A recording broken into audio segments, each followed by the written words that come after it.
watched the restaurant owner pay off the mob. Something shifted inside my young mind. Seeing that man strut around like he owned the place, I swore I'd grow up to be in the gang. But on my first day in the crew, Frank sent me straight to the police academy. He wanted to plant moles inside the force. What's the difference?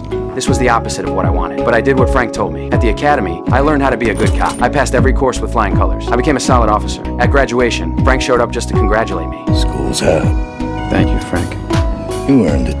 But I never saw this coming. My first day on the job, I got the call. A massive operation was going down that night. A showdown between moles was about to begin. Frank was making a drug deal in 1 hour, but the cops already had a tip. They'd set up near the factory ahead of time. As soon as I found out, I grabbed the chance and sent word to Frank.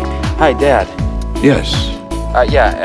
Something big came up at work. I'm not gonna be home for supper. Your mother worked all goddamn day. We'll just have to sit down without you and your friends. Oh no, my friends are still coming. I saw my boss walking over, so I casually told Frank on the phone, me and my friends aren't coming home for dinner. Frank caught on right away. He said, dinner's ready, might as well eat, meaning the deal was still on. Just like that, I passed the intel along, but the cops changed their plan. They'd use cameras to confirm IDs, then track the suspects' phones and grab them. I had no choice but to warn Frank again. Frank was the first to show up on the feed. That's when he got my message. He knew he was being watched. He told all his guys to shut off their phones. The money was right there. He wasn't about to walk away, but the cops noticed fast. Every dealer's phone went dead at once. Only one phone stayed on. Meanwhile, Queenan got word from his own mole.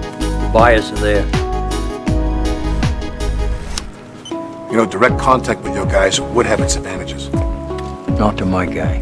The cop planted inside Frank's crew. That was Jack, Frank's most trusted guy. His story was the complete opposite of mine. 10 years ago, Jack aced the academy, but his family background was complicated. He got picked by Queenan the moment he joined. You sure of that? I'm sure of that. Jack was pissed, but he went along with it. Queenan gave him some startup money. There was no hiding his academy record. He had to build a criminal history himself. That was the only way to get booted off the force. 5 years later, Jack got paroled, but he still had to show up weekly for counseling. To get inside the gang, he went to see his aunt right after getting out. Really, it was to get close to his cousin. Like 30,000 bucks, right? Insurance money? Yeah. You know, after my mother passed and everything. Yeah. In your line of work, if I gave you, like what, say 10,000?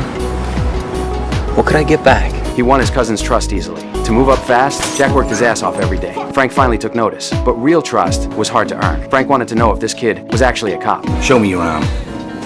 Flip it.